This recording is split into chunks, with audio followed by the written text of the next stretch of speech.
وہ داغ لگانے کی کوشش ہوتی ہے جو لگتے ہیں بالکل تو صدمہ تو پہنچتا ہے. لیکن شام صاحب ان کے درمیان کچھ سالس بالخیر نہیں ہو سکتا؟ جیسے کبھی سعودی عرب والے آ جاتے ہیں ہمارے ہاں کچھ نہیں, اب وہ تو سارے اپنی اپنی جگہ الجھے ہوئے ہیں. اب کون کسی کی سنتا ہے؟ ہمارے اب کون قاضی حسین احمد جیسا کوئی آدمی ہوتا جو ان کی جیسے اس طرح کی کوششیں ہوتی تھی, اگرچہ کبھی سرے نہیں چڑھی, لیکن یہاں کوئی ایسا آدمی بہت کم رہ گیا عالم اسلام میں جو سمجھائے لوگوں کو کہ بھئی ایک دوسرے کی طاقت بنے. فتح اللہ گولن تو جب سیاسی عزائم ہی نہیں ہے ان کے, وہ ان کا سارا کام پس پردہ ہے, تو پھر ظاہر ہے کہ سیاست تو انہوں نے کرنی ہے, تو اس پہ کچھ غور کر لیں, نظر ثانی کر لیں. شام صاحب ایک بریک کا وقت ہو گیا اور بریک کے بعد ہم آئیں گے تو آپ کے سوالات بھی پروگرام میں شامل کریں گے. آپ دیکھتے رہیے نقطہ نظر.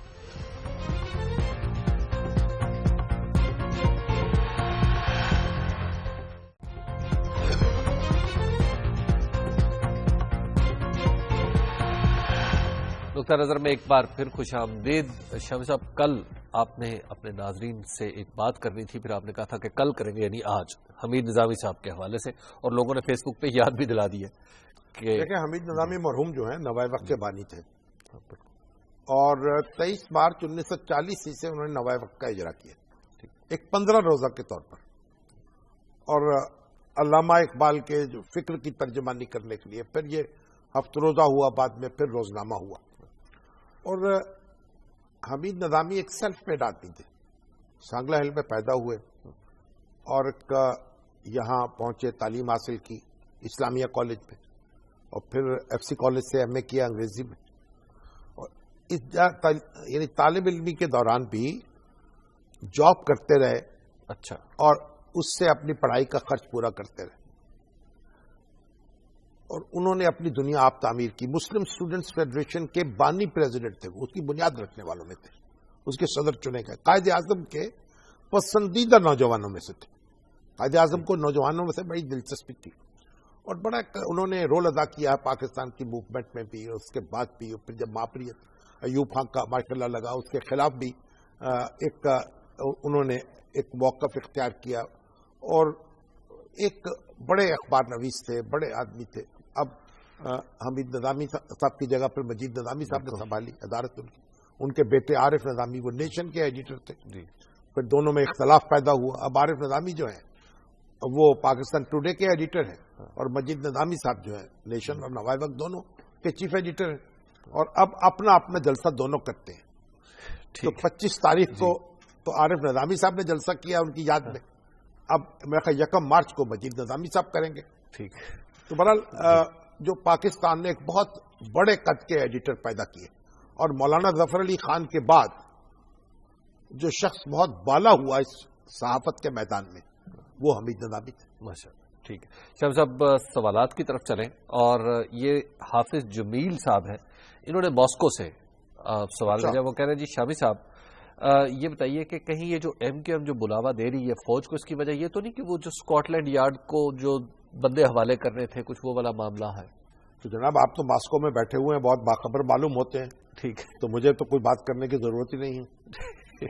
یہ جاوید مہر صاحب ہیں, انہوں نے لکھا ہے, انہوں نے کہا جناب یہ سوال کا جواب دیں کہ جو طالبان کے خلاف تو جلسہ ہو گیا جی, تو 30 سال سے جو کراچی میں جاری ہے دہشت گردی, اس کے خلاف الطاف حسین صاحب نے جلسہ کیوں نہیں کیا؟ ٹھیک, تو کیا اس کی ضرورت نہیں ہے کہ اس کے خلاف بھی ایک جلسہ کیا جائے؟ بالکل.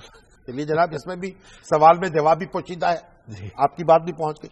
اور ہمارے انور خلیل صاحب نے پھر میسج بھیجا کہ بھائی میری بات کو نوٹ کرو, ان کو باغی کہو. ٹھیک ہے, لوگ نوٹ کر لیں, میڈیا والے ان کو قبائلی باغی کہہ دیں, یا باغی قبائلی کہہ دیں, یا کوئی اور لفظ رکھ لیں. بالکل, کیونکہ انہوں نے اپنا نام طالبان رکھا ہوا ہے, اس لیے ان کو اسی نام سے پکارا جاتا ہے. لیکن ہم نے قلعدم ساتھ لگا دیا. قلعدم تو ہے نا, وہ قلعدم تحریک طالبان. جی, بہرحال اب یہ انور خلیل صاحب کی ایک تجویز ہے ایک پرانے اخبار نویس کی, آپ غور کر لیے جائے اس پر. شام صاحب یہ ہے جی عثمان اسلم صاحب. عثمان اسلم صاحب کہہ رہے ہیں کہ یہ جو پالیسی بن رہی ہے اور جس انداز میں آپریشن کے فیصلے ہو رہے ہیں, کیا آپ کو نہیں لگتا کہ ہم امریکن گیم پلان کا حصہ بننے جا رہے ہیں پاکستان کے اندر, حکومت یعنی آپریشن کرتے ہیں؟ جی, یعنی جو آدمی آپ کو آپ کے آدمی مارے, اگر آپ اس کے خلاف کارروائی کریں, ٹھیک ہے, تو پھر امریکی پلان ہوگا. ہمیں کچھ غور بھی تو کرنا چاہیے. لیکن ایک بات میں عرض ضرور کرتا ہوں, یہ جو کارروائی ہے یہ کم سے کم تر، محدود سے محدود تر ہونی چاہیے. اسے پھیلانا نہیں چاہیے اور موقع دینا چاہیے، بار بار موقع دینا چاہیے. جو مفاہمت کا ارادہ کر لیں ان کے لیے باہیں کھلی ہوئی ہیں. ظہور حسین صاحب ہیں جی ہمارے ساتھ فون لائن پہ. جی السلام علیکم ظہور حسین صاحب. وعلیکم السلام سر. ایک تو میں 1 منٹ آپ کا لوں گا تو اس میں میری بات مکمل ہونے دیجیے گا. تو بات یہ ہے، پہلی بات جو جہاد کا راز الاپا جا رہا ہے نا، جہاد کا مقصد یہ ہے کہ آپ کو اگر کوئی کافی نقصان پہنچا رہا ہے تو آپ اپنے دفاع میں جا سکتے ہیں، کسی کے گلے نہیں کاٹ سکتے، کسی کے ظلم تشدد نہیں کر سکتے. تو دوسری بات یہ ہے کہ حضور پاک صلی اللہ علیہ وسلم جب نکلے تھے مجھے یاد نہیں کس موضوع کے لیے، تو پیچھے صحابہ کو چھوڑ کے گئے تھے کہ جو کفار ہیں ان کی شر سے بچا جا سکے. اگر جہاد کفار کو ہی مارنا ہے صرف بغیر کسی کو آپ کو نقصان بھی نہ پہنچائے تو حضور پاک یہ کام کیوں نہیں کر کے گئے تھے جہاد کے لیے؟ پہلی بات. دوسری بات میں یہ کہنا چاہ رہا ہوں منور حسن کے لیے، منور حسن صاحب نے اسامہ بن لادن کو سید الشہداء کہا، حالانکہ امام حسین علیہ السلام کو کہا جاتا ہے سید الشہداء. سید الشہداء نہیں کہا انہوں نے، یہ لفظ استعمال نہیں کیا. سید الشہداء کا جی نہیں سید منور حسن ہے اور شہید وہ ہے. جی انہوں نے شہید کہا تھا. سید الشہداء نے کہا. اچھا ہاں جی آپ فرمائیں. جی ظہور حسین صاحب نے یہی 2 باتیں شیئر چلیے کرنی تھی. اب دیکھیے جو بات کہنی چاہیے، نواز ملک صاحب کہتے ہیں کہ شام میں پاکستانی ہتھیاروں کی موجودگی کے بارے میں کہانی چھپی ہے. اس کو کیا کہتے ہیں؟ بھائی قصہ کہانی ہے ابھی تک. اگر آپ کے پاس کوئی ثبوت ہے تو لے آئیں. جو جن لوگوں کے ہتھیار وہاں چل رہے ہیں، روس کے ہتھیار ہیں، ایران کے ہتھیار ہیں، امریکہ کے ہتھیار ہیں، ترکی کے ہتھیار ہوں گے. اب ان کی بات کریں، بیچارہ پاکستان جو ہے اس کو ہر قصے میں ملوث کرنے کی کیا ضرورت ہے؟ لیکن اگر کوئی ثبوت ہے تو لے آئیے. اگر کسی نے پاکستان سے ہتھیار خریدے ہوں اور وہاں بھی 2-4 دے دیے ہوں تو پاکستان کیا کر سکتا ہے؟ لیکن ابھی تک اس کا کوئی ثبوت نہیں ہے. سجاد صاحب ہیں جی لاہور سے فون لائن پہ. جی السلام علیکم سجاد صاحب. وعلیکم السلام. سجاد واہی شامی صاحب. ہاں جی سر. یہ فرمائیے کہ جو معاشرے کو تعمیر کرنے والا سب سے معتبر طبقہ ہے اساتذہ کا، ان کے ساتھ یہی حشر ہوگا جو کراچی میں ہوا ہے. اللہ حافظ. جی سجاد صاحب. اچھا چلیے سلیم طاہر صاحب کہہ رہے ہیں جو پی ٹی وی کے بڑے پرانے پروڈیوسر، آپ کو پتا ہے جی جی نامی گرامی، وہ کہتے ہیں جناب ان کا نام باغیان رکھ دیں. باغیان. صاحب سجاد صاحب کا جو کوشچن اساتذہ کے بارے میں، وہ کہہ رہے ہیں کہ جی اساتذہ کے ساتھ کیا سلوک ایسے ہی چلتا رہے گا؟ اساتذہ نے جو سلوک کیا ہے اس ملک کے بچوں کے ساتھ، اب وہی انہی کے شاگرد ہیں جو ان کے ساتھ یہ سلوک کر رہے ہیں، تو بہتر شاگرد پیدا کرتے. بہرحال ہمیں اساتذہ سے ہمدردی ہے. ان کے معاملات پر توجہ دینی چاہیے، ان کو مراعات دینی چاہیے، اور ان کو بھی چاہیے کہ اپنی تعلیمی استعداد میں اضافہ کرتے چلے جائیں. بشیر بن زیاد صاحب ہیں فون لائن پہ کراچی سے. جی السلام علیکم بشیر صاحب. جی وعلیکم السلام. شبیر بن ضیاء میرا نام ہے. جی شبیر صاحب. میرے 2 سوال ہیں، اگر کاٹیے گا نہیں. اگر آپ جلدی کر لیں گے تو نہیں کاٹیں گے. جی سب سے پہلا سوال یہ ہے کہ کیا ہماری فوج اللہ کے دین کو قائم رکھنے کے لیے، اللہ کی رضا کے لیے، اللہ کی راہ میں لڑ رہی ہے؟ تو شہادت میری سمجھ میں آتی ہے. اگر یہ نہیں ہے تو پھر شہادت مجھے بتائیے کہ کیسے ہے. پاکستانی فوج ریاست کے تابع ہے، اس کے حکم کے مطابق لڑ رہی ہے. اسلامی جمہوریہ پاکستان کی حفاظت ایک مقدس فریضہ ہے. اس کے لیے اس کی حفاظت کرنا ایک جہاد ہے، اور جب یہ ریاست حکم دے گی اس حکم کو ماننا بھی جہاد ہے. یہ بڑی سیدھی سی بات ہے.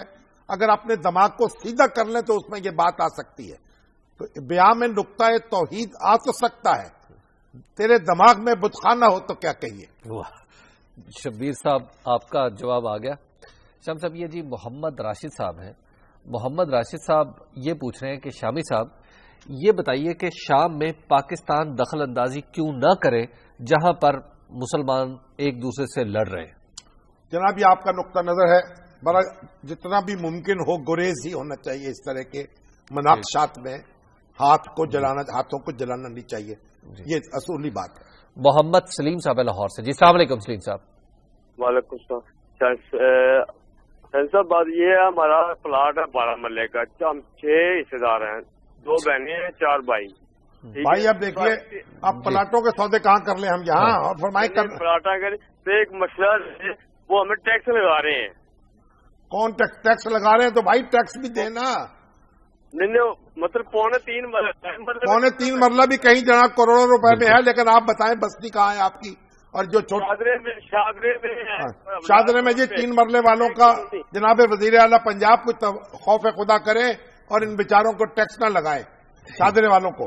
جی اچھا اب یہ کہہ رہے ہیں ہمارے وسیع شاہ صاحب جی کہ رستوں کے ہوئے وہ لوگ کیا آتے جاتے، راستوں پتہ نہیں مجھے رومن پڑھنے میں دقت ہو رہی ہے جی، لیکن وسیع شاہ نے بھیجا ہوگا تو کوئی شعر ہی ہوگا ڈیفینیٹلی.